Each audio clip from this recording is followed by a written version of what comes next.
Hey you guys, and welcome back. So I wanted to do this video because I saw a video by a gentleman, and I believe he's from London, and I saw where he did a video talking about how the 144,000 were all men, are all going to be men, okay? And I know he's not the only one who's done a video about this, because some years ago we had a lot of men coming online and saying these things back when the Hebrew Israelite movement was getting really hot and popular all over the internet.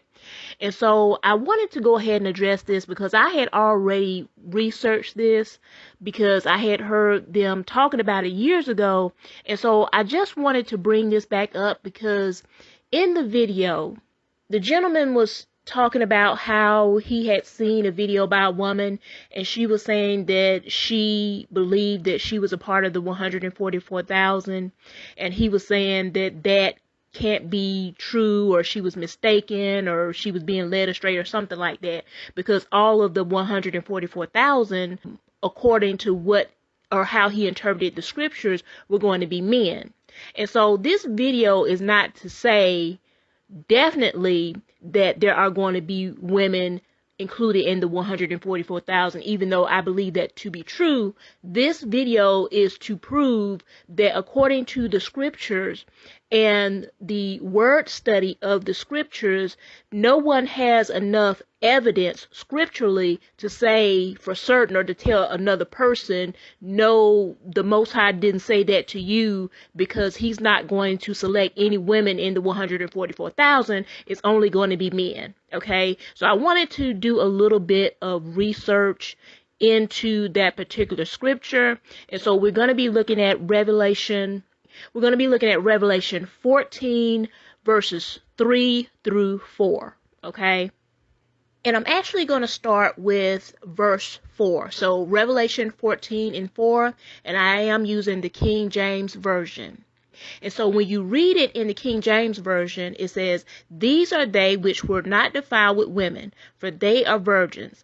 These are they which follow the Lamb whithersoever he goeth.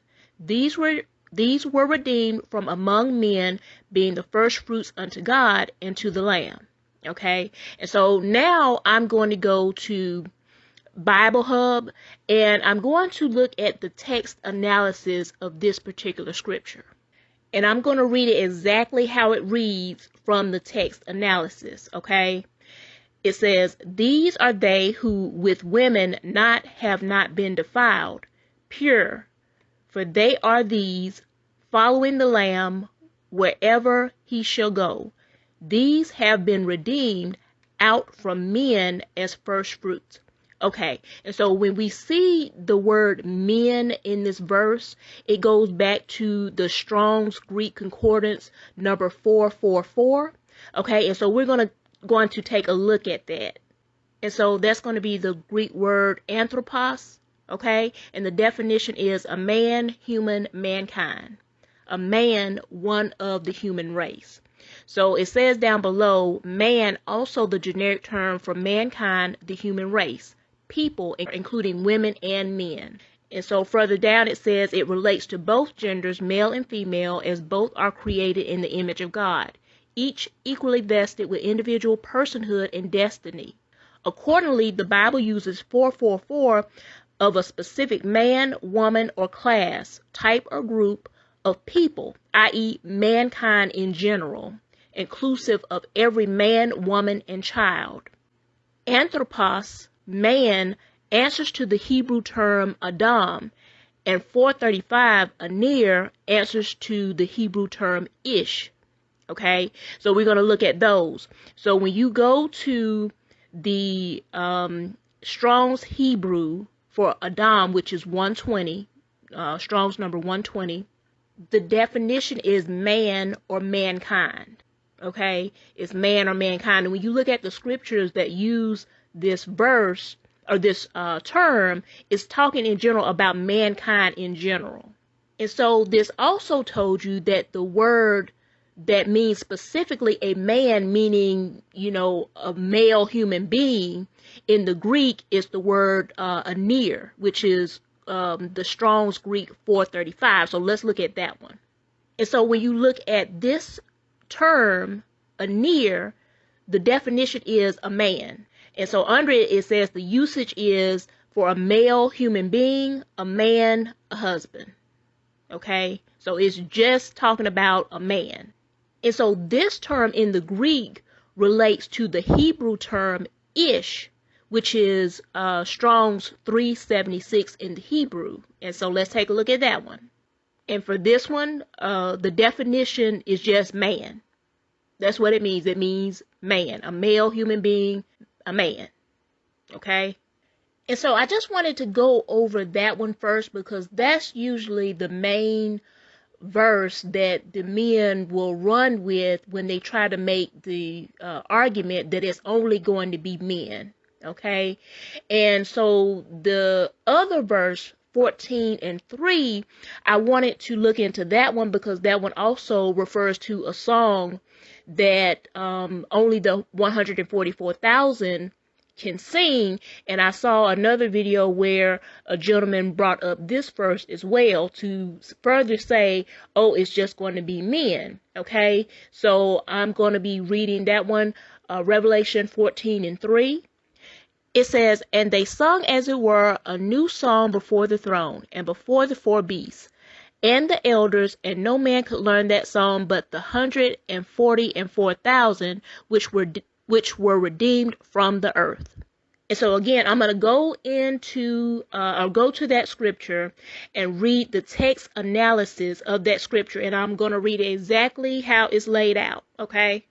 And they are singing as a song new before the throne and before the four living creatures and the elders, and no one was able to learn the song if not the 144,000. Okay, so in this, in the text analysis, the scroll or script that they use to translate it into the King James Version, it doesn't say no man, it says no one. Okay, and we're going to take a look at that Strong's number. Strong's number 3762. Okay, so the definition for 3762 is no one, none. The usage is no one, none, nothing. And you can go to this Strong's number and look at the scriptures that's associated with it, and that's pretty much what it means. That's the usage of it. And so now I wanted to do this video really for the sisters, okay? Especially those who identify as Hebrew Israelite or descendants of Jacob. I wanted to do this video for you because I learned a long time ago. If I had to guess, I know that I was awakened before 2013. So if I had to guess, maybe around 2010, 2011. And one of the things that I quickly learned is that some of the people on here, when they are teaching, they're not teaching from a genuine desire to follow the Most High. Many are teaching out of their own carnality, out of their own flesh, which is why you saw immediately that they started in on the women, right? Not on getting themselves together, talking about the men who were the teachers, because all of them said that women weren't supposed to be teaching. They would go to women's channels and harass them and tell them you're not supposed to be teaching and usurping authority over a man. Now, the men came to their channels, right? They didn't go to the men's channel and say, hey, you need to listen to me because I'm a teacher. The men went there specifically to attack and terrorize the women. Right? And so that wasn't everybody, but it was a lot, right? You saw more of that than anything else. And so back during that time, you quickly had to learn that even if someone said that they were awakened, you had to be on guard and you had to run everything by the Most High. You had to check everybody with the Most High. You couldn't just look at them and, go on there and see that they had all these, head wraps and fringes and, and, had all these different reading the Bible and things like. You couldn't be deceived by that because there were a lot of wolves in sheep's clothing who were a part of it, a part of the movement for what they could get out of it. And the things that they were trying to get out of it had nothing to do with the Most High. Okay?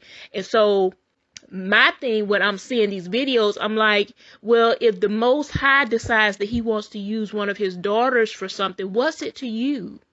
Like, what business is that of yours? Like, how do you feel like you have enough authority to veto what the Most High has said? If someone has said that the Most High told them something about their life, I don't have a right to come in and veto that. Now, if they're saying something to me concerning my life and they're contradicting what the Most High has told me, then I have a right to speak up and say something. But what the Most High has told another human being concerning their life and what he wants them to do, that is none of my concern. That is none of my business. And so you see with a lot of the men, regardless of skin color or religious belief, you see with a lot of the men, they feel like when it comes to the women, they have the right to veto whatever decision the Most High has made for their lives. And so you have to be on guard when it comes to that. I'm talking to my sisters. You have to be on guard when it comes to that.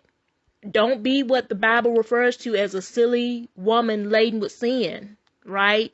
I have always said this, that you can tell the women who really don't care about the Most High so much as they do about the men. And so that's why you see them being doormats and parakeets for these carnal, fleshly, worldly men who are wolves in sheep's clothing, and you see these women so devoted to them that they are able to use these women as attack dogs for them because they are so wrapped up in their adoration and admiration of these men and of these males, and they're wanting to get all of these accolades and pats on the head and compliments from the men that they'll pretty much just go along with whatever it is that they say. Right. That's why some of these women, you look at them and you like, girl, what's wrong with you? Didn't you hear what he just said? Like, do you even read the Bible? Do you pray? Do you talk to the Most High? It's just, it's mind boggling. But the Bible speaks about this, and you see this in present day. So those sisters who genuinely love and follow the Most High, you're going to have to be on guard for this. Okay, there's nothing wrong with listening to those people who do lessons on the word, right?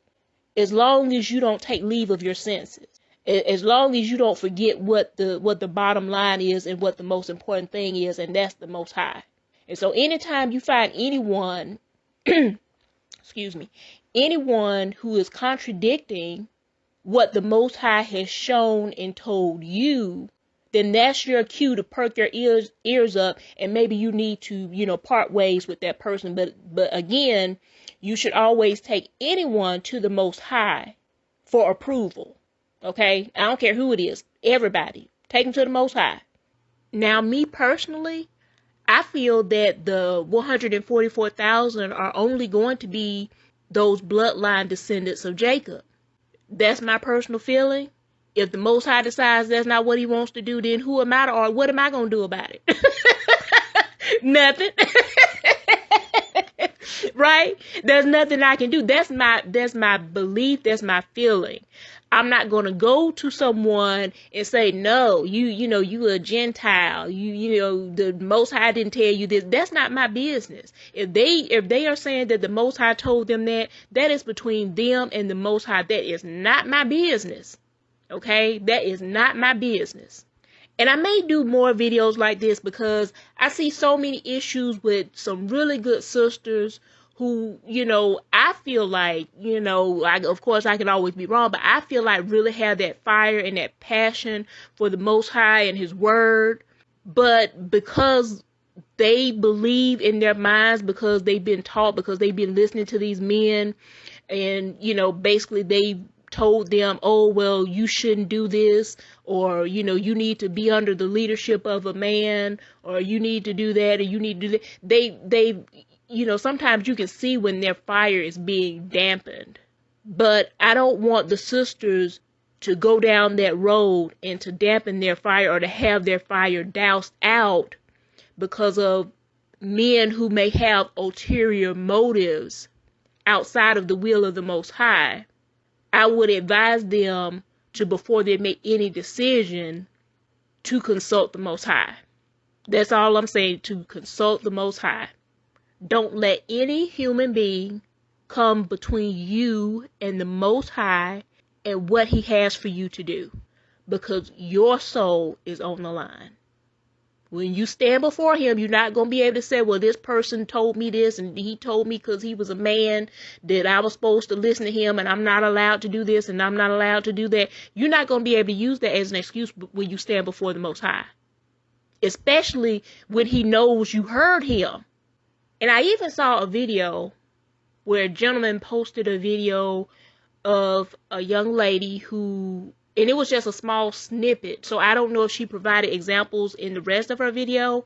He just provided a small snippet, but she said that there were other scriptures that talked about the 144,000 and they are all men, but she didn't include any, and he didn't include any of the rest of her audio for people to check out, to look at those scriptures or look at those sources and do any research on them. So if anyone has anything outside of the scripture pertaining to the 144,000, then I would love to see it.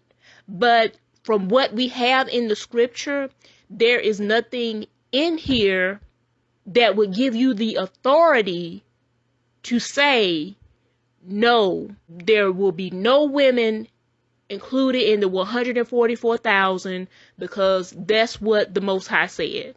You don't have the authority to say that because we don't have any source that says that. Could there be women involved in the 144,000? Yes. Could the 144,000 be all men? Yes. We don't have any source to say definitely one way or another. You don't have the authority to veto what the Most High has told to another human being, male or female. That's what I'm saying. That's the point of this video, okay? So I'm going to end this video here. If you like this video, give me a thumbs up. If you haven't subscribed, please go ahead and subscribe. I will be so happy to have you. You guys have a great day, and I will see you on the next video. Thanks.